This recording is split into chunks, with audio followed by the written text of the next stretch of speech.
ಆದರೆ ಕೈಲಾಸ ಎಲ್ಲಿ ಇರ್ತದ ಅಂತ ಕೇಳಿದ್ರೆ, ಕೈಲಾಸ ಇದರ ಅರ್ಥ ಏನು ಅಂತ ಕೇಳಿದ್ರೆ, ಯಾವ ಜಾತಿ ಮತ ಪಂಥಗಳ ಭೇದ ಇಲ್ಲದ, ಯಾವ ರಾಗದ್ವೇಷಗಳು ಇಲ್ಲ, ಎಲ್ಲರನ್ನ ಪ್ರೀತಿಯಿಂದ ನೋಡಿ ಪ್ರೀತಿಯಿಂದ ಇರುವಂಥ ಸ್ಥಾನಕ್ಕೆ ಕೈಲಾಸ ಅಂತ ನಾವು ಅನ್ಬೇಕು. ಕೈಲಾಸ ಅಂದ್ರೆ ರಾಗದ್ವೇಷಗಳನ್ನು ಮರೆತು ಪ್ರೀತಿಯಿಂದ ಇರೋದಕ್ಕೆ ಅದಕ್ಕೆ ಕೈಲಾಸ ಅಂತ ಅಂತಾರೆ. ಅಂಥ ಕೈಲಾಸ ಎಲ್ಲದ ಅಂತ ಕೇಳಿದ್ರೆ, ಮೇಲಿದೆ, ಕೆಳಗಿದೆ, ಎಲ್ಲವೂ ಸುಳ್ಳಿದೆ. ಹಾಡ ಕೇಳಿರಿ ನೀವು, ನಮಗೆ ಹೇಳಿದಾರಲ್ಲ ನಾನು ಪರಿಚಯ ಮಾಡುವಾಗ, ಆರೂಢ ಕೈಲಾಸದಿಂದ ಭಾಳ ಪ್ರಖ್ಯಾತಿ ಪಡೋದು ಬರೋಬ್ಬರ ಐತಿ. ಅದು ಮೇಲಿದೆ, ಕೆಳಗಿದೆ, ಎಲ್ಲವೂ ಸುಳ್ಳಿದೆ, ಬಲ್ಲ ಸಿದ್ಧಾರೂಢ ಇರುವ ಹುಬ್ಬಳ್ಳಿ ಕೈಲಾಸ. ನಾವು ಕೈಲಾಸ ಮ್ಯಾಲೂ ನೋಡಿಲ್ಲ, ತೆಳಗೂ ನೋಡಿಲ್ಲ, ಎಲ್ಲಿ ನೋಡಿಲ್ಲ. ನಾವು ಹುಬ್ಬಳ್ಳಿಗೆ ಎಲ್ಲರೂ ಹುಬ್ಬಳ್ಳಿಗೆ ಹೋಗ್ಯಾರಿಲ್ಲ ಗೊತ್ತಿಲ್ಲ. ಸುಮ್ಮನೆ ನಮ್ಮ ಅಪ್ಪಗಳು ಬಂದ ಮೇಲೆ ಈ ಭಾಗದ ಜನಕ್ಕೆ ಹುಬ್ಬಳ್ಳಿಗೆ ಹೋಗಿರ್ಬೇಕು, ನೋಡಿರ್ಬೇಕು. ಅದಕ್ಕಾಗಿ ಎಲ್ಲರಿಗೂ ಕೈಲಾಸ ಹುಬ್ಬಳ್ಳಿಗೆ ಹೋಗಿ ನೋಡಕ್ಕೆ ಬರೋಕ್ಕೆ ಆಗೋದಿಲ್ಲ ಅಂತ ಹೇಳಿ ನಮ್ಮ ಚಿದ್ಗಣಾನಂದ ಮಹಾಸ್ವಾಮಿಗಳು ಆ ಕೈಲಾಸವನ್ನು ಜೋಡು ಕುರುಡೊಳಗೆ ಹುಬ್ಬಳ್ಳಿಯನ್ನು ತಂದಿಟ್ರು. ಕೈಲಾಸ ತಂದಿಟ್ಟಾರಿಲ್ಲೋ ಗೊತ್ತಿಲ್ಲ, ಹುಬ್ಬಳ್ಳಿ ಸಿದ್ಧಾಡನ ಮಠ ತಂದಿಟ್ಟಾರೆ. ಅದು ಎಲ್ಲಿ ಕೈಲಾಸ ಯಾವಾಗ ಬೇಕಾಗೈತೆ? ಅದು ಸಿದ್ಧಾಡ ಅಪ್ಪನ ಮಠದ ಅಂಗಳ ಮುಂದೆ, ಅವನ ಮುಂದೆ ಯಾವ ಕೈಲಾಸ ನಿವಾಳಿಸಿ ಹೋಗಿದ್ರೂ ಏನಿಲ್ಲ. ಕೈಲಾಸ ನಾವು ನೋಡಿಲ್ಲ, ಆ ಕೈಲಾಸ ನಮಗೆ ಬೇಕಾಗಿಲ್ಲ. ಕೈಲಾಸ ಅಂದರೆ ಪ್ರೀತಿಯಿಂದ, ಆನಂದದಿಂದ, ಸುಖದಿಂದ ಇರುವ ಕೈಲಾಸ ಎಲ್ಲಿ ಅದ ಅಂತ ಕೇಳಿದ್ರೆ, ಅಪ್ಪಗಳು ಒಂದು ಮಾತು ಹೇಳಿದ್ರೆ ಏನು ಅಂತ ಕೇಳಿದ್ರೆ, ಒಳಗೆ ಈಗ ಬಂದವ್ರನ್ನ ಒಳಗೆ ಕುಣಿಸು, ಇನ್ನು ಬಂದವ್ರು ನಾವು ಹೊರಗೆ ಮಣ್ಣಾಗಿ ಕುಣಿಸು ಅಂದ್ರಲ್ಲ. ಸಿದ್ಧಾರ್ಣ ಮಠದ ಮಂಗಳಮಯವಾಗಿರುವಂಥ ಅಂಗಳದ ಮಣ್ಣಾಗ ಕುಂಡ್ರಬೇಕಾದ್ರೂ ಬಹುಜನದ ಪುಣ್ಯ ಇದ್ರೆ ಕುಂಡ್ರಾಕ ಬರ್ತದ. ಎಲ್ಲರಿಗೂ ಬರ್ತದೆ. ನೀವು ಮಣ್ಣಾಗ ಕೂತವರು ಪುಣ್ಯವಂತರನ. ಇಲ್ಲಿ ಹಾಸಿಗೆ ಮೇಲೆ ಕೂತವ್ರೆಲ್ಲ ಮಣ್ಣಾಗ ಉಳ್ಳಾಡಿದ್ರೆ ಸಾಕು. ಏಸು ಕ್ಷೇತ್ರವ ತಿರುಗಿ ಬಂದರು ಫಲವು ಸಿಕ್ಕಿತೇನ, ಕಾಶಿ ರಾಮೇಶ್ವರ ಬದ್ರಿ ಕೇದಾರ ಇಲ್ಲೇ ಇವುದು ಕಾಣ. ಕಾಶಿ ರಾಮೇಶ್ವರ ಬದ್ರಿ ಕೇದಾರ ಅಲ್ಲಿ ಹೋದ್ರನ ಪಾವನ ಅಂತಲ್ಲ. ಎಲ್ಲಿ ಸಿದ್ಧಾಡಪ್ಪನ ಮಠ ಮಂದಿರಗಳದಾವ, ಎಲ್ಲಿ ಸಿದ್ಧಾಡಪ್ಪನ ಧ್ಯಾನ ಅದ, ಎಲ್ಲಿ ಆ ಪರಮಾತ್ಮನ ಗುರುವಿನ ನಾಮಸ್ಮರಣೆ ಅದ, ಆ ಮಠದ ಅಂಗಳದೊಳಗೆ ಮಣ್ಣದೊಳಗೆ ತಿರುಗಾಡ್ರು ಕಾಶಿ ರಾಮೇಶ್ವರ ಗಂಗಾ ಯಮುನಾ ಸರಸ್ವತಿ ಇಲ್ಲೇ ಅದಾರ. ಇದೇ ನಿಜವಾದ ಕೈಲಾಸ. ಆ ಕೈಲಾಸವನ್ನು ತಂದು ಕೊಟ್ಟವರು ನಮ್ಮ ಚಿದ್ಗಣಾನಂದ ಮಹಾಸ್ವಾಮಿಗಳು. ನಾವೆಲ್ಲರೂ ಭಾಗ್ಯವಂತರು, ಪುಣ್ಯವಂತರು. ಇಲ್ಲಿ ಆ ಮಾತು ಬೇರೆ. ಇವತ್ತು ನಾವು ಏನು ಅಂತ ಕೇಳಿದ್ರೆ, ಕೆಡುವ ಶರೀರದ ಸಫಲವಾಗುವುದು. ಸಾಕ್ರಿ, ಇಷ್ಟಾದ ಸಫಲ ಪರಹಿತ ಇದು ಶರೀರ ಹೇಗದಂದ್ರೆ ಕೆಟ್ಟು ಹೋಗುವಂಥ ಶರೀರ. ಕೆಟ್ಟು ಹೋಗ್ತದ ಇಲ್ರಿ ಶರೀರ? ಅಸ್ಥಿತೆ, ಜಾಯಿತೆ, ವರ್ಧತೆ 6 ವಿಕಾರಗಳಿಂದ ಕೂಡಿದಂಥ ಶರೀರ. ನಾವು ಸಣ್ಣವ್ರಿಗಿದ್ದದ್ದು ದೊಡ್ಡವ್ರು ಯಾವಾಗಾಗಿದ್ದು ಗೊತ್ತಿಲ್ಲ ನಮಗೆ. ನಮ್ಮ ತಲೆಯಾನ ಕೂದಲು ಯಾವಾಗ ಬೆಳಗಾಗಿ ಅನ್ನೋದು ಗೊತ್ತಿಲ್ಲ. ನಮಗೆ ಎಂದು ಯೌವನ ಬಂದೈತೆ ಅನ್ನೋದು ಗೊತ್ತಿಲ್ಲ. ನಾವು ಎಂದು ಮುಪ್ಪಾದೆ ಅನ್ನೋದು ಗೊತ್ತಿಲ್ಲ. ಈ ಹೆಂಗೆ ನಮಗೆ ಗೊತ್ತಿಲ್ಲದ ನಮ್ಮ ಆಯುಷ್ಯ ಹಂಗೆ ಹೊಂಟೈತಲ್ಲ, ಇದಕ್ಕಿಂತ ಏನು ಸಾಕ್ಷಿ ಬೇಕು? ಕೆಟ್ಟು ಅಮೇಧ್ಯದ ಅಡಿಕೆ, ಮೂತ್ರದ ಕುಡಿಕೆ ಸುಡಲಿ ದೇಹವ. ಮಾನವ ದೇಹವು ಮೂಳೆ ಮಾಂಸದ ತಡಿಕೆ. ಇದು ಕೆಟ್ಟು ಹೋಗುವಂಥದ್ದು. ಶರೀರ ಕೆಟ್ಟ ಇದೆ ಅನ್ನೋಕ್ಕಿಂತ ಈ ಶರೀರ ನಮಗೆ ಗೊತ್ತಿಲ್ಲದ ಯಾವಾಗ ಹೋಗ್ತದ, ಹೆಂಗೆ ಹೋಗ್ತದ, ಕೆಟ್ಟಗೋಂತ ಹೊಂಟೈತೆ. ಇವತ್ತು ನೋಡ್ರಿ ಪುಣ್ಯಾತ್ಮರೇ, ಇವತ್ತು ನಮಗೆಲ್ಲ ಈ ಭಾಗದೊಳಗೆ ಶುಗರ್ ಫ್ಯಾಕ್ಟ್ರಿಗಳು ಭಾಳ ಅದಾವೆ, ಹೌದಲ್ರಿ? ಶುಗರ್ ಫ್ಯಾಕ್ಟ್ರಿಗಳು ಭಾಳ ಅದಾವ. ಈ ಶರೀರ ಒಂದ ಮಾತು ಹೇಳ್ತಾನೆ, ಹೆಂಗೆ ಕೆಟ್ಟು ಹೋಗ್ತೈತಿ, ಎಷ್ಟು ಸುಮಾರು ಐತಿ ಅಂತೇನು ಹೇಳ್ತಾನೆ ನಾನು. ಆ ಶುಗರ್ ಫ್ಯಾಕ್ಟ್ರಿ ಒಳಗೆ ಸುಮಾರು ಕಬ್ಬು ತಂದು ಹಾಕಿದ್ರೆ ಏನು ಕೊಡ್ತೈತಿ ರೀ ಆ ಫ್ಯಾಕ್ಟ್ರಿ? ಕಬ್ಬು ಸುಮಾರು ಸೊಪ್ಪು ಇರ್ತೈತಿ, ಸಿಬಿಕ್ ಇರ್ತಾವೆ, ಮಣ್ಣು ಇರ್ತೈತಿ, ಎಲ್ಲ ಇರ್ತಾವೆ. ಆ ಕಬ್ಬು ಆ ಫ್ಯಾಕ್ಟ್ರಿಯಾಗ ಹಾಕಿರಿ ಏನು ಕೊಡ್ತೈತಿ ರೀ? ಸಕ್ರೆ ಕೊಡ್ತೈತಿಲ್ಲ. ಸುಮಾರು ಕಬ್ಬು ಹಾಕಿದ್ರೆ ಆ ಫ್ಯಾಕ್ಟ್ರಿ ಒಳಗೆ ಹಾಕಿದ್ರೆ ಚಲೋ ಸಕ್ರೆ ಕೊಡ್ತೈತಿ. ಹುಗ್ಗಿ, ಹೋಳಿಗೆ, ತುಪ್ಪ ಚಲೋ ಅಂತ ಫ್ಯಾಕ್ಟ್ರಿ ಈ ಫ್ಯಾಕ್ಟ್ರಿಗೆ ಹಾಕಿದ್ರೆ ಏನು ಕೊಡ್ತೈತಿ ರೀ? ಹಾಂ, ಅಲ್ಲ, ಕಬ್ಬ ಆ ಫ್ಯಾಕ್ಟ್ರಿ ಸಂಘ ಮಾಡಿದ್ರೆ ಚಲೋ ಸಕ್ರೆ ಕೊಡ್ತದೆ. ಇಂಥ ಹೋಳಿಗೆದ ಎಷ್ಟು ಚಲೋ ಪೇಡೆ ಅದಾವ, ಏನೇನೋ ಬುಂದೆ ಐತಿ, ಇನ್ನೂ ಏನೇನೋ ನಾನಾ ಥರ ಆಹಾರಗಳು, ಚಲೋ ಆಹಾರಗಳು ಈ ಫ್ಯಾಕ್ಟ್ರಾಗ ಹಾಕಿದ್ರೆ ಇದರ ಸಂಘ ಮಾಡಿದರೆ ಚಲೋನ ಕೆಡ್ತೈತೆ ಅಂದ್ರೆ ಇದು ಕೆಟ್ಟು ಹೋಗುವಂಥದ್ದು ಅನ್ನೋದು ಗೊತ್ತಾಕೈತಿಲ್ಲ ನಿಮ್ಗೆ. ಕೆಟ್ಟು ಹೋಗ್ತದೆ. ಅದಕ್ಕಾಗಿ ಬಹಳ ಚಂದ ನಮ್ಮ ಶರಣರು ಹೇಳ್ಕೊಂಬಂದರು. ಏನು ಅಂತ ಕೇಳಿದ್ರೆ, ಇದು ಕೆಟ್ಟು ಹೋಗೋದು. ಎಂಥೆಂಥ ಹೇಳಿದ್ರಲ್ಲ, ಪೀರ್ಗಯ್ಯ, ಪೈಗಂಬರ್ಗಯ್ಯ, ಸಬ್ಗಯ್ಯ. ರಾಜ ಮಹಾರಾಜರು ಹೋಗ್ಯಾರ. ಹುಟ್ಟಿದ ಹುಳವೊಮ್ಮೆ ಸಾಯುವುದು, ಕಟ್ಟಿದ ಮನೆಯೊಮ್ಮೆ ಬೀಳುವುದು, ಇದು ಸೃಷ್ಟಿಯ ನೇಮ. ಏನು ಮಾಡೋಕ್ಕೂ ಬರೋದಿಲ್ಲ, ಹೋಗೋದು ಗ್ಯಾರಂಟಿ. ಇದನ್ನು ನೀವು ಪಕ್ಕಾನ ಇಟ್ಕೋರಿ. ನೀವು ಪರಹಿತವನ್ನು, ಪರ ಉಪಕಾರವನ್ನು, ಒಳ್ಳೆಯದನ್ನು ಮಾಡಬೇಕಾದ್ರೆ ನಾವು ನೆನಪಿಟ್ಕೋಬೇಕು, ನಾವು ಸಾಯ್ತೀವಿ. ಎಂದಿಗಾದರೂ ಒಂದು ದಿನ ಸಾವು ತಪ್ಪದು. ಸತ್ತು ಹೋಗ್ತೀವಿ. ಅದ್ರ ಹೇಳಿದ್ರಲ್ಲ, 100 ವರ್ಷರ ಬದುಕು, 120 ಬದುಕು. ಈಗಿನ ಕಾಲದೊಳಗೆ ಹೆಸರಿಟ್ಟಾರ, ವಯಸ್ಸು ಮನುಷ್ಯನ ವಯಸ್ಸು ಎಷ್ಟಂದ್ರೆ 100 ವರ್ಷ. ಯಾರು ಬದುಕ್ತಾರ್ರಿ? ಹೆಸರಿಟ್ಟಾರ. ಏನು ಅಂತ ಕೇಳಿದ್ರೆ 100 ವರ್ಷ. ಅದಕ್ಕೆ ಬೋರ್ಡ್ ಹಾಕ್ಯಾನಂತ ಭಗವಂತ, ಈ ಮಾನವ ಜನ್ಮಕ್ಕೆ 100 ವರ್ಷ ಅಂತ ಬೋರ್ಡ್ ಹಾಕ್ಯಾನಂತ. ಹಿಂದೆ ಸಿಕ್ಕಾಬಡ್ದಾನಂತ, ನೋ ಗ್ಯಾರಂಟಿ. ಬೋರ್ಡ್ ಹಾಕ್ಯಾನ 100 ವರ್ಷ, ಆದ್ರೆ ಹಿಂದೆ ಸಿಕ್ಕ ನೋ ಗ್ಯಾರಂಟಿ. ಎಲ್ಲಿ ಯಾವಾಗ ಲೌಟ್ ಹೋಗ್ತೈತೆ ಅಂತ ಹೇಳಕ್ಕೆ ಬರೋದಲ್ಲಪ್ಪ. ಅದಕ್ಕಾಗಿ ಇಷ್ಟು ಚಂದ ಬರೀತಾರೆ, ಪಕ್ಕನೋ ಇದು ಕೆಟ್ಟು ಹೋಗುವಂಥದ್ದು. ಜಾತಶ್ಯ ಮರಣಂ ದ್ರೋಮ್, ಹುಟ್ಟಿದ ಮೇಲೆ ಸಾಯೋದದ, ಯಾವಾಗ ಸಾಯ್ತೆ ಅಂತ ಹೇಳಕ್ಕೆ ಬರೋದಿಲ್ಲ. ಕೆ.ಸಿ. ಶಿವಪ್ಪನವರು ಭಾಳ ಅದ್ಭುತವಾಗಿರುವಂಥ ಒಂದು ವಚನ ಬರೆದರು. ಕೆ.ಸಿ. ಶಿವಪ್ಪನವರು ಭಾಳ ಅದ್ಭುತವಾಗಿರುವಂಥ ಒಂದು ವಚನ ಬರೀತಾರೆ. ನೀನು ಸುತ್ತುವ ಬುಗುರಿ ದಾರ ಯಾರದೋ ಏನೋ. ಎಷ್ಟು ಚಂದ ಬರೆದ್ರು. ಆಗಿನ ಕಾಲದೊಳಗೆ ಬಗರಿ ಆಟ ಅಂತ ಆಡ್ತಿದ್ರು. ನಮ್ಮ ಹಿರಿಯರಿಗೆ ಗೊತ್ತೈತಿ, ಬಗರಿ ಚಿನ್ಪಾನಿ ಅದು ಇದ್ದು. ಈಗೇನು ಹುಟ್ಟಿ ಬರ್ಗೊಡ್ದ ಬ್ಯಾಟ ಹಿಡ್ಕೊಂಡು ನಿಂದಿರ್ತಾವೆ. ಬಗರಿ ಆಟ ಆಡ್ತಿದ್ದುವಾಗ ಆ ಬಗರಿ ಆಟ ಅದನ್ನು ನೋಡೇ ಒಂದು ಬರೆದು ಬಿಟ್ರು ಅವ್ರು ಕೆ.ಸಿ. ಶಿವಪ್ಪನವರು. ನೀನು ಸುತ್ತುವ ಬುಗುರಿ ದಾರ ಯಾರದ ಏನೋ, ದಾರ ಇರುವವರೆಗೆ ನಿನ್ನ ಮೆರವಣಿಗೆ. ಏನು ಚಂದಲ್ಲ. ಆ ಬಗರಿ ಎಲ್ಲಿವರೆಗೆ ಗುಣಗುಣ ಅಂತ ತಿರುಗಾಡ್ತೈತೆ ಅಂದ್ರೆ ದಾರದ ತಾಕತ್ತಿರತೈತಿ. ದಾರ ಇರುವವರೆಗೆ ನಿನ್ನ ಮೆರವಣಿಗೆ. ಅದಕ್ಕೆ ಹೇಳ್ತಾರೆ ಅವರು, ಕುಣಿಚಿ ಕಡಿಚಿದ ಮೇಲೆ ನೆಲದಿ ಬೀಳಲಿ ಬೇಕು, ಅವನಿಚ್ಛೆ ಅಂತಿಮವು ಮುದ್ದುರಾಮ. ಅದಕ್ಕೆ ಈ ಬಗರಿಗಳು ಏನು ಕೂತಾವ್ರ, ಒಂದು ಕರಿದೈತು, ಒಂದು ಕೆಂಪೈತು, ಒಂದು ಹಸಿರೈತು, ಒಂದು ಹಂಗೈತು, ಒಂದು ಹಿಂಗೈತು. ಇವು ಬಗರಿ ದಾರ, ಆವಿಷ್ಯವೆಂಬ ದಾರ ಇರುತ್ತಕ ನಾವೆಲ್ಲ ಬದುಕ್ತೀವ. ದಾರ ಮುಗಿತು ಅಂತ ಕೇಳಿದ್ರೆ, ಕುಣಿಚಿ ಕಡಿಚಿದ ಮೇಲೆ ನೆಲದಿ ಬೀಳಲೇಬೇಕು, ಅವನಿಚ್ಛೆ ಅಂತಿಮವು ಮುದ್ದುರಾಮ.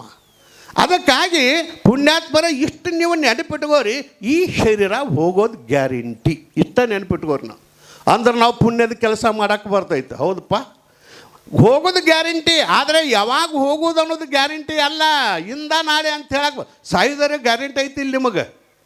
ಒಬ್ಬರೇ ಹೋಗ್ರಲ್ಲ, ಗ್ಯಾರಂಟಿ ಅಲ್ಲ. ಸಾಯುದಲ್ಲಿ ಅನ್ಬೇಡ್ರಿ. ಹೋದ ವರ್ಷ ನಮ್ಮ ಮಠದಾಗ ದೊಡ್ಡ ಜಾತ್ರೆಯಾಗ ರುಮಾಲ ಕಳೆದಿತ್ತು. ಒಬ್ಬನ ರುಮಾಲ ಜಾತ್ರೆಯಾಗ ರುಮಾಲ ಕಳ್ಕೊಂಡು ಕೂತಿದ್ದವ ಮನೆ ಹೋಗಿ ಹುಡುಕ್ಯಾಡ್ದ. ಯಾಕಂದ್ರೆ ಆ ರುಮಾಲು ಸಾಮಾನ್ಯ ಇದ್ದಿದ್ದಲ್ಲ, ಅದು ಮದುವೆನ ರುಮಾಲಿತ್ತು, ಆಯ್ ಕೊಟ್ಟದ್ದು. ಎಲ್ಲ ಕಳೆದ್ರು ಅದು ಕಳಿಬಾರ್ದು. ಒಟ್ಟು ಅದಕ್ಕೆ ಮುದುಕಂಗೆ ನಿದ್ದಿನ ಹತ್ತಿಲ್ಲ. ಎಲ್ಲರೂ ಮನೆ ಹುಡುಕ್ಯಾಡಿ ಬಂದ, ಸಿಗಲಿಲ್ಲ ಅದು. ಕೊನೆಗೆ ಏನು ಮಾಡಿದೆ ಅಂದ್ರೆ, ಒಂದು ದಿವ್ಸ ಹೋಗಿ ಒಂದು ತಿಂಗಳ ತನಕ ಹುಡುಕ್ಯಾಡಿ ಒಂದು ದಿವ್ಸ ಹೋಗಿ ಗೋರ್ಯಾಳದಾಗ ಕೂತ. ಸುಡುಗಾಡ್ದಾಗ ಗೋರ್ಯಾಳದಾಗ ಗೊತ್ತಾಕೈತಿಲ್ಲ, ಗೊತ್ತಾಗ್ಲಿಕ್ಕೂ ನಮಗೆ ಗೊತ್ತು ಮಾಡತ್ತಾರ. ಹೋಗಿ ಗೋರ್ಯಾಳದಾಗ ಸುಡುಗಾಡ್ದಾಗ ಕೂತ. ನಮ್ಮ ಮಠದ ಹಿರಿಯಾರು ತಿರುಗಾಡ್ಕೋತ ಹೋದ್ರು. ಕಕ್ಕ ಇಲ್ಲೇ ಕೂತದೇವು ಅಂದ. ಅದಲ್ಲ, ಹೋದ ವರ್ಷ ನಿಮ್ಮ ಮಠದಾಗ ಜಾತ್ರೆಯಾಗ ರುಮಾಲ ಕಡ್ದಿದ್ನಲ್ಪ, ಅದಕ್ಕೆ ಕೂತಾನೆ ಅಂದ. ಅಂದ, ಆ ರುಮಾಲಕ್ಕೆ ಈ ಗೋರ್ಯಾಳದಾಗ ಕುಂಡ್ರೋದಕ್ಕೆ ಏನು ಸಂಬಂಧ ಐತೆ ಅಂದ. ಇಲ್ಲ ಅಲ್ಲ, ಅಲ್ಲಿ ಕಡಿದ್ರೆ ಇಲ್ಲೇ ಕೂತದಿ, ಮತ್ತು ಅಲ್ಲೇ ಹುಡುಕ್ಯಾಡ್ಬೇಕು. ಎಲ್ಲ ಹುಡುಕ್ಯಾಡಿ ಇಲ್ಲಿ ಬಂದು ಕೂತಾರೆ ಅಂದ್ರೆ, ಇಲ್ಲಿ ಯಾಕೆ ಕೂತದೆ ಅಂದಾಗ ಅಂದ ಯಾವ ಮಗ ಅದನ್ನು ತೊಗೊಂಡಲ್ಲ, ಹಿಂದಿಲ್ಲ ನಾನು ಇಲ್ಲಿ ಬರಬೇಕಲ್ಲ ಅಂದವು. ಅಂದ್ರೆ ಗ್ಯಾರಂಟಿ. ಸಾಯೋದು ಗ್ಯಾರಂಟಿ ಅದ ಅನ್ನೋದು. ಜಾತಶ್ಯ ಮರಣಂ ದ್ರೋಮ್. ಅದಕ್ಕಾಗಿ ಜೀವನದೊಳಗೆ ನಾವೇನು ಅಂದರೆ ಸಾಯ್ತೀವಿ, ಗ್ಯಾರಂಟಿ ಸಾಯ್ತೀವಿ ಅಂದಿವಿ ಅಂದ್ರೆ ನಾವು ಚಲೋ ಕೆಲಸ ಮಾಡಬೇಕು. ಹೋಗೋದು ಗ್ಯಾರಂಟಿ ಅಂದ್ರೆ, ಅಲ್ಲಿ ಒಬ್ಬ ಕೇಳಾಮದಾನ, 3 ದಿನದ ಸಂತಿ ಮುಗಿದರು ಇನ್ನೂ ಯಾಕೆ ಕುಂತಿ. ಅಲ್ಲ, ನಾಳೆ ಯಮ ಕೇಳಿದಾರೆ ಏನಂತಿ. ನಾವು ಹೋದ ಕೂಡಲೇ ಯಮ ಕೇಳ್ತಾನೆ, ಲೆಕ್ಕ ಬರೆದು ಇಡ ಒಬ್ಬದಾನಲ್ಲ, ಕೇಳ್ತಾನೆ ಏನು ಮಾಡಿ ಬಂದೆಪ್ಪ. ಹೋಗಿದ್ದಿ 3 ದಿವಸ ಸಂತಿ ಮಾಡಿದಿ, ಚಲೋ ಆಯ್ತು, ಬದುಕಿದಿ, ಮಾನವ ಜನ್ಮಕ್ಕೆ ಬಂದು ಆತು, ಜೋಡು ಕೂಡ್ಯಾಗ ಹುಟ್ಟಿದಿ, ಚಲೋ ಆಯ್ತು, ಸತ್ತಿ ಬಂದು ಏನು ಮಾಡಿದೆ ಅಂದ ಕೂಡಲೇ ಏನು ದೊಡ್ಡಸ್ತಾನೆ ಹೇಳವ್ನಿ. ಏನ್ರಿ ಹುಟ್ಟಿ ಬ್ಯಾನ್ರಿ, ಸಾಲಿ ಕಲಿತನ್ರಿ, ನೌಕರಿ ಆತ್ರಿ, ಮದುವೆ ಆದವ್ರಿ, 1-2 ಮಕ್ಕಳು ಆದವ್ರಿ, ಹೊಲ ತೊಗೊನಿ, ಪ್ಲಾಟ್ ತೊಗೊನಿ, ಇದನ್ನ ಹೇಳ್ತಿ. ಅವ್ನು ಕೇಳ್ತಾನೆ, ಇದು ನಿನ್ನ ಕೂಡ ಬರೋದಲ್ಲ, ಇದನ್ನು ತೊಗೊಂಡು ಮಾಡಾವ ಏನದ, ನಿನ್ನ ಕೂಡ ಬಂದೈತಿ ನಗೋದು. ಎಷ್ಟು ಗಳಿಸಿದಲ್ಲಿ ಏನೈತಿ, ನಿನ್ನ ಇಟ್ಟ ಬರುವ ಮನೆ ಬೇರೆ ಐತಿ. ಇದನ್ನು ಮಾಡಿದ್ದು ಹೇಳಬೇಡಪ್ಪ ನನಗೆ.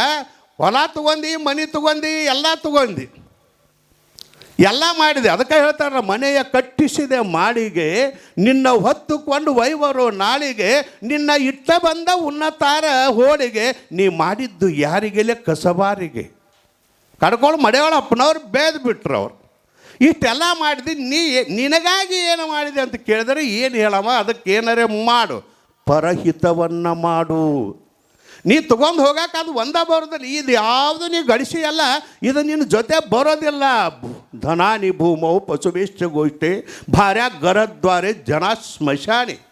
ಒಬ್ಬೊಬ್ಬ ಬರ್ತಾವೆ ನಮ್ಮ ಅಂತಿಲೆ, ಇವ್ರಂತಿಲು ಬರ್ತಾವೆ, ಅಜ್ಜಾರಿ ಇವೇನು ತಲೆಯಾಗ ಕೂದ್ಲದವ್ರಲ್ಲ ಇಟ್ಟು ಬಳಗ ನಮ್ದು ಐತತ್ತ ಅತಾರೋ ದೊಡ್ಡ ಸ್ಥಾನ. ಅದು ಸ್ವಾಮಿಗಳ ಮುಂದೆ ಬಂದು, ಅಜ್ಜಾರ ಈ ಊರಾಗ ನನ್ನ ಬಳಗ ಭಾಳ ಐತೆ, ಲೇ ತಮ್ಮ ಬಳಗ ತೊಗೊಂಡೇನು ಬೆಂಕಿ ಹಚ್ಚಾವದನ್ನು ಹೋಗೋತ್ನಾಗ ಒಂದು ಬರೋದಿಲ್ಲ ಅವು, ದೋನೋ ಹತ್ತು ಕಾಲಿತಿ. ಏನೋ ನಿನಗೆ ಒಯ್ಯಕ್ಕೆ ಆಗೋದಿಲ್ಲ, ನೀ ಒಯ್ಯುವಂಥದ್ದು ಏನದ ಅದನ್ನು ವಿಚಾರ ಮಾಡು. ನಾವೊಂದು ಪದ್ಯ ಬರ್ದೀನಿ, ದಾನ ಮಾಡಲಿಲ್ಲ ನೀನು ಜಾನನಾಗಲಿಲ್ಲ, ಏನೂ ಒಯ್ಯದೆ ನೀನು ಹೊರಟು ಹೋದಿಯಲ್ಲ. ನಿನಗಾಗಿ ಯಾರೂ ಇಲ್ಲಪ್ಪ, ಯಾರು ಅಳುವುದಿಲ್ಲ ನಿನ್ನಯ ಹೆನಕ, ನಾರಿ ಮಕ್ಕಳ ಜಗಳ ನೀ ಗಳಿಸಿದ ಹನಕ. ನೀ ಹೋಗೋತ್ನಾಗ ನಿನಗಾಗಿ ಯಾರು ಅಳುವುದಿಲ್ಲ. ಅಳ್ಳವ್ರು ನೋಡಿರ್ಬೇಕಾರ ನೀ ಎಲ್ಲಿ ವಾದತ್ ಕೇಳ್ದಲ್ಲ, ನನಗೇನು ಹೇಳಿ ವಾದಿ ಅವಂದ ನೆಲಿ ನಿನಗೇನು ಮಣ್ಣು ಹೇಳ್ತಾನ. ನಾವು ಈ ಅಳ್ಳವ್ರು ನನಗೇನು ಹೇಳಿ ವಾದಿ. ಯಾರು ಅಳುವುದಿಲ್ಲ ನಿನ್ನಯ ಹೆನಕ, ನಾರಿ ಮಕ್ಕಳ ಜಗಳ ನೀ ಗಳಿಸಿದ ಹನಕ. ಯಾರೇನಂದಾರಂತ ಬರುವರೋ ಕುಣಿತನಕ, ಯಾರಿಗೆ ಯಾರಿಲ್ಲ ತಿಳಿಯೋ ಕೊನೆ ತನಕ. ಅದಕ್ಕಾಗಿ ನೀ ಏನು ಮಾಡು ಅಂದ್ರೆ, ಏನೀಗ ಜೋಡು ಕೊಡೆಯ ಭಕ್ತರು ಏನು ಮಾಡಾಕತ್ತೀರಿ ಅಂದ್ರೆ, ಒಂದು ಹಾಳ ಭೂಮಿ ಒಳಗೆ, ಅಂಥ ಹಾಳ ಊರೊಳಗೆ ಇವತ್ತು ಕೈಲಾಸ ಮಂಟಪ ಕಟ್ಟಿರಲ್ಲ, ಇದು ನಿನ್ನ ಜೊತೆ ಬರ್ತದ. ಆರು ಸಂಗಡ ಬಾಹೋರಿಲ್ಲ, ನಾರಾಯಣ ನಾಮ ನೆರೆ ಬಾಹುದಲ್ಲ, ಇದು ಬರ್ತದ. ಇವತ್ತು ಪೂಜ್ಯರ ಮುಂದೆ ಮಹಾತ್ಮರ ಮುಂದೆ ಕುಂತ ಏನು ಮಾತು ಕೇಳಾಕತ್ತೀರಲ್ಲ, ದಾನ ಧರ್ಮವನ್ನು ಮಾಡ್ತೀರಲ್ಲ, ಪರಮಾತ್ಮನ ನಾಮಸ್ಮರಣೆಯನ್ನು ಮಾಡ್ತಾರಲ್ಲ, ಈ ಪುಣ್ಯನ ನಿಮ್ಮ ಜೊತೆ ಬರೋದೆಲ್ಲ ಕರೆ ಜಗತ್ತಿನೊಳಗೆ ದೋನೋ ಹಾತ್ ಕಾಲಿತೆ, ಎರಡು ಕೈ ಖಾಲಿ ಮಾಡ್ಕೊಂಡು ನಾವು ಹೋಗ್ಬೇಕಾಗ್ತದೆ. ಅದಕ್ಕಾಗಿ ಪರಹಿತ ಮಾಡು. ಯಾಕಂತ ಕೇಳಿದ್ರೆ ನಾವು ಪರೋಪಕಾರಾರ್ಥ ಮಿದಂ ಶರೀರಂ. ಇನ್ನೊಂದು ಕಡೆ ಹೇಳ್ತಾರೆ, ಈ ಶರೀರ ಎದಕ್ಕೆ ಬಂದದಂದ್ರೆ ಬರೀ ನಿನಗಾಗಿ ಅಲ್ಲ, ಬರೀ ಗಳಿಸೋದಕ್ಕಾಗಿ ಅಲ್ಲ, ಮಹಡಿ ಮೇಲೆ ಮಹಡಿ ಕಟ್ಟೋದಕ್ಕೆ, ಭೂಮಿ ತಗೊಳ್ಳೋದಕ್ಕಲ್ಲ, ಪರಹಿತಕ್ಕಾಗಿ ಈ ಶರೀರ ಬಂದದ. ಹೇಳಿದ್ರಲ್ಲ ನಮ್ಮ ಶರಣರು, ಮಾವಿನ ಗಿಡಗಳ ಹಣ್ಣು ಕೊಡ್ತಾವ, ತಮಗಾಗಿ ಅಲ್ಲ ಮತ್ತೊಬ್ಬರಿಗಾಗಿ ಹಣ್ಣು ಕೊಡ್ತಾವ. ನದಿಗಳ ಹರಿತಾವ, ತಾವು ನೀರು ಕೊಡೋದಿಲ್ಲ, ಮತ್ತೊಬ್ಬರಿಗಾಗಿ ಪಶು ಪಕ್ಷಿಗಳು ಎಲ್ಲ ಪರೋಪಕಾರ ಮಾಡ್ತಾವೆ. ಆಕಳ ಹಾಲು ಕೊಡ್ತದ, ಯಾರಿಗಾಗಿ? ತನಗಾಗಿ ಅಲ್ಲ, ಮತ್ತೊಬ್ಬರಿಗಾಗಿ, ಕರುವಿಗಾಗಿ, ಮತ್ತೊಬ್ಬರಿಗೆ. ಅದಕ್ಕೆ ನಮಗೊಂದು ಸಾಲಿ ಒಳಗೆ ಗೋವಿನ ಗೀತೆ ಅಂತ ಒಂದು ಗೀತೆ ಇತ್ತು. ಒಂದು ದನ ಕೇಳಕೈತೈತಿ ನಮ್ಮನ್ನು, ಒಂದು ಪಶು, ಒಂದು ಆಕಳ ನಮ್ಮನ್ನು ಕೇಳ್ತದ. ಏನಂತ ಕೇಳ್ತದ? ಇಟ್ಟರೆ ಶಗಣಿಯಾದೆ, ತಟ್ಟಿದರೆ ಕುರುಳಾದೆ, ಸುಟ್ಟರೆ ನೊಸಲಿಗೆ ವಿಭೂತಿಯಾದೆ, ನೀನಾರಿಗಾದೆ ಎಲೆ ಮಾನವ. ಒಂದು ದನ ನಮಗೆ ಬುದ್ಧಿ ಹೇಳಾಕತ್ತೈತಿ, ಒಂದು ಪ್ರಶ್ನೆ ಕೇಳಾಕತ್ತೈತಿ, ನಮ್ಮ ಜನ್ಮಕ್ಕೆ ನಾಚಿಕೆ ಬರಬಾರ್ದ?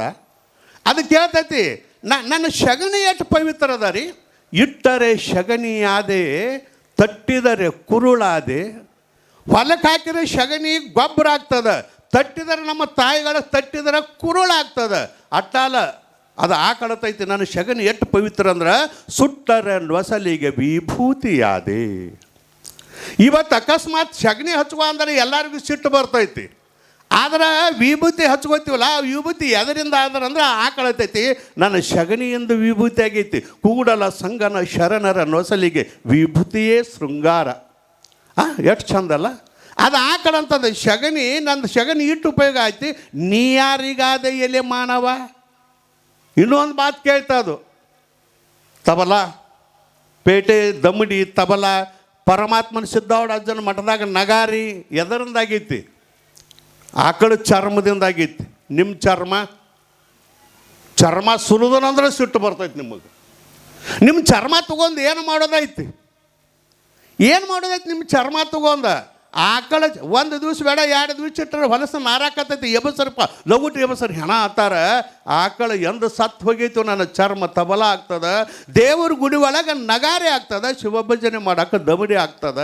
ನಿನ್ನ ಚರ್ಮ ಎದಕ್ಕೆ ಅಷ್ಟೆಲ್ಲ ರಾಯರ ಕಾಲಿಗೆ ಮುಳ್ಳೊತ್ತಿಗೆ ಯಾದೆ ನಿಮಗೆ ಮುಳ್ಳು ಚುಚ್ಚಬಾರ್ದಂತ ನನ್ನ ಚರ್ಮ ಚಪ್ಪಲಾಗೈತಿ ನಿನ್ನ ಚರ್ಮ ಎದಕ್ಕೆ ಬರ್ತೈತಿ ವಿಚಾರ ಮಾಡು. ಒಂದು ಪಶು ನಮಗೆ ಬುದ್ಧಿ ಹೇಳಾಕೈತೈತಿ ನೀನು ಆರಿಗಾದೆ ಎಲೆ ಮಾನವ. ಇದನ್ನು ಮಾತು ಕೇಳೈತಿ ನೋಡ್ರಿ, ಉತ್ತರ ಕೊಡ್ರಿ ಇದಕ್ಕೆ. ನನ್ನ ಶಗಣಿ, ನನ್ನ ಚರ್ಮ, ನನ್ನ ಹಾಲ, ನನ್ನ ಎಲ್ಲ ಅವಯವಗಳು, ಇಂದ್ರಿಯಗಳು ಎಲ್ಲ ಉಪಯೋಗ ಅದಾವ. ನೀ ಯಾರಿಗಾದೆ ಎಲೆ ಮಾನವ. ನರ ಜನ್ಮದಿಂದಿಹದಳು ಮಿಗಿಲುಂಟೆ, ಮಾನವ ಜನ್ಮ ದೊಡ್ಡದು ಅಂತ ಹೇಳ್ತಾರಲ್ಲ. ನಿಂದು ದೊಡ್ಡ ದಿಮಾಕ್ ಹೇಳ್ತಾರಲ್ಲ. ನೀ ಯಾರಿಗೆ ಏನು ಮಾಡಿದೆ, ನೀ ಯಾರಿಗಾದೆ ಅಂದಾಗ ಒಬ್ಬ ಕೀರ್ತನಕಾರ ಅರ್ಥ ಮಾಡಿದ ಎರಡು ಅರ್ಥ ಹಾಕೋತ. ನೀ ಯಾರಿಗೆ ಆದೆ ಎಲೆ ಮಾನವ, ನೀ ಯಾರಿಗೂ ಇಲ್ಲ, ಬರೀ ನಾರಿಗೆ ಆದೆ ಮಾನವ, ಮತ್ತೇನಿಲ್ಲ. ನೀ ಹೆಂಡ್ರ ಮಕ್ಕಳಿಗೆ ಅದು ಹೊರತಾಗಿ ಸತ್ಕಾರ್ಯಕ್ಕೆ ನೀನು ಬರಲಿಲ್ಲ ಅಂದ್ರೆ ನಿನ್ನ ಜೀವನ ತಗೊಂಡು ಮಾಡೋದೇನದ ಪುಣ್ಯಾತ್ಮರೇ. ಅದಕ್ಕಾಗಿ ಭಗವಂತ ಜನ್ಮ ಕೊಟ್ಟಾಗ ಇದು ಕೆಟ್ಟು ಹೋಗೋದ್ರೊಳಗೆ ಏನು ಮಾಡು ಅಂತ ಕೇಳಿದ್ರೆ ಪರೋಪಕಾರ ಮಾಡು, ಮಠ ಮಂದಿರಕ್ಕೆ ಬಾ, ಸಿದ್ಧಾವಡದ್ರ ಜಾತ್ರೆ ಮಾಡು, ಆ ದಾನ ಧರ್ಮ ಮಾಡು, ಇಲ್ಲಿ ಬಂದು ಭಜನಾ ಮಾಡು. ಅದು ಅದು ಅದು ಅದು ಈ ಜನ್ಮದ ಸಾರ್ಥಕ ಆಗ್ತದೆ. ಹೋದ ವರ್ಷ ಒಂದು ಮಾತು ಹೇಳಿ ನಿಮಗೆ ನಾ ಬೈದು ಹೋಗೀನಿ. ಅಪ್ಪಗಳು ನಂಗೆ ಚಾಡಿ ಹೇಳಿದ್ರು. ಬರ್ತಾರೆ ರೀ ಭಜನಾಕ್ಕೆ ಈಗ ಇನ್ನೂ ಇಲ್ರಿ. ನನಗೆ ಬೇಕೈತಾರೆ ನೋಡ್ರಿ, ನಿಮ್ಮ ಮಾತಾ ಕೇಳೋದಿಲ್ಲ ಈ ಊರಾನ್ ಮಂದಿ ಅಂತ. ನಾನು ಒಬ್ಬರು ಕಳ್ಯಾಕೈತಾರೆ ರೀ ಶಿಷ್ಯಾರಾಗಿ. ಅಲ್ರಿ ಹೋದ ವರ್ಷ ಹೇಳಿನ ಯಾಕಂತ ಕೇಳಿದ್ರೆ ಈಗ ವಿಷಯ ಇಟ್ಟಾರದ ನೀ ಯಾರೀಗ ಅದೇ. ಅದಕ್ಕೆ ಯಾವಾಗ ಹೋಗ್ತೀವಂತ ಹೇಳಕ್ಕೆ ಬರ್ದಲ್ಲ, ಹೋಗೋದ್ರೊಳಗೆ ಏನು ಅಂತ ಕೇಳಿದ್ರೆ ಪುಣ್ಯಾತ್ಮರು ಹುಬ್ಬಳ್ಳಿ ಸಿದ್ಧಾವಢ ಮಠ ಬಿಟ್ಟರೆ ಕಾಯಂ 24 ತಾಸು ನಾಮಸ್ಮರಣೆ ಮಾಡುವಂಥ ಮಠ ಯಾವುದಿದ್ರೆ ಅದು ಜೋಡುಕೊಳ್ಳಿ ಸಿದ್ಧಾವಢ ಮಠ. ಒಟ್ಟ ಚಪ್ಪಡಿಗೆ ಬಿಡಬೇಡ್ರಿ ನೀವು. ಹಾಂ, ಬೇರೆ ಊರವ್ರು ಬಿಡ್ರಿ, ಇದ್ದೂರವ್ರಿಗೆ ಹೇಳಕ್ಕೈತೇನೆ. ಬಂದು ನಾಮಸ್ಮರಿ ಹೆಣ್ಮಕ್ಳು ಬರ್ತಾರೋ ಗಂಡು ಮಕ್ಳು ಬರೋದಿಲ್ಲ. ಎಲ್ಲಿ ಹೋಕ್ಕವ್ರಿ ಇವು? ಹಾಂ, ಹೆಣ್ಮಕ್ಳನ್ನ ಹೋದ ವರ್ಷ ರಗ ನಾಚಿಕೆ ಬರೋದಿಲ್ಲತ್ತು ಇಲ್ಲಿವರೆಗೆ ಬೇಯಾಕ ನಾನು ಎಬ್ಸಿರ್ತಾರೆ ಅವ್ರು. ನಾನು ಮುಂದೆ ಮಾಡೋದೇ ಬೇಯಿಸೋಲಾಗಿ ಹೇಳಿದಾರೆ ಅಪ್ಪಗಳು. ಈ ವರ್ಷ ಈ ವರ್ಷ ತಕ್ಕ ಹಂಗೆ ಮಾಡಿರತ್ತೆ, ಹೆಣ್ಮಕ್ಳು ಬಿಟ್ಟು ಹೋಗ್ತಾರತ್ತ. ಮತ್ತು ಚಂಜಿ ಮಾಡಿ ನಾಚಿಕೆ ಬರ್ಲಿಕ್ಕೆ ಏನು ಮಾಡೋದೈತಿ ಎಷ್ಟು ಹೇಳ್ರಿ. ಹೆಂಗೆ ಬಾ ಭೀಮ್ಸಿ ಮುಂದೆ ಕೂತ ನಮ್ಮ ಶಿಷ್ಯರೇ ವಿಚಾರ ಮಾಡಿರಿ. ಯಾಕಂದ್ರೆ ಈ ಚಾನ್ಸ್ ಗಾಳಿ ಬಿಟ್ಟಾಗ ತೂರಿಕೊಳ್ಳೋರು, ಗಾಳಿ ನಿಮ್ಮ ಆಧೀನ ಅಲ್ಲ. ಈ ಶರೀರ ಹೋಗೋದೈತಿ, ಈ ಶರೀರ ಒಂದು ಗಾಳಿ ಇದ್ದಂಗೆ ನಮಗೆ. ಇಂದು ನಾಡು ಎನ್ನದಲ್ಲಿ ಈಗಲೇ ಸುಕೃತ ಬಡೆ ಮುಂದಾವ ಗಳಿಗೆಯಲ್ಲಿ ಏನಬಹುದು ಮನುಷ್ಯ. ಈ ಟೈಮ್ ಈ ಶರೀರ ಅಲ್ರಿ ಪುಣ್ಯಾತ್ಮರು ಮೊದಲು ನಾವು ಏನು ಮಾಡ್ತಿದ್ವಿ ಈ ಊರಾಗ ಬಿಂಸಪ್ಪ ನಿಮ್ಮ ಅಪ್ಪ ಅದು ನಾವು ಕೂಡಿ ಏನು ಮಾಡ್ತಿದ್ವು, ಹನುಮಪ್ಪನ ಗುಡಿಯಾಗ ಒಂದು 4 ಮಂದಿ ಕೂಡಿ ಪ್ರವಚನ ಮಾಡುವಂಥ ಟೈಮದೊಳಗೆ ಇವತ್ತು ಹುಬ್ಬಳ್ಳಿ ತಂದನ ಚಿದ್ಗನಾನಂದ ಸ್ವಾಮಿಗಳು ನಿಮ್ಮ ಊರಾಗಿಟ್ಟಾರಂದ್ರೆ ಅಷ್ಟು ಮಾಡ್ದಿದ್ರೆ ನೀವು ಎದಕ್ಕೂ ಹುಟ್ಟಿ ಬಂದಾರಿ ಅಂತ. ಅದಕ್ಕಾಗಿ ವಿಚಾರ ಮಾಡಿರಿ, ಈ ಚಾನ್ಸ್ ಕಳ್ಕೊಬೇಡ್ರಿ. ಜಗತ್ತನ ಇವತ್ತು ಕರುನಾಡ ಏನು ಅಂತ ಕೇಳಿದ್ರೆ ಎಲ್ಲಿ ಜೋಡು ಕೂರಡಿ ಅನ್ನೋದು ಗೊತ್ತಿದ್ದಿದ್ದು ಅಡ್ಡ ಅಲ್ಲ.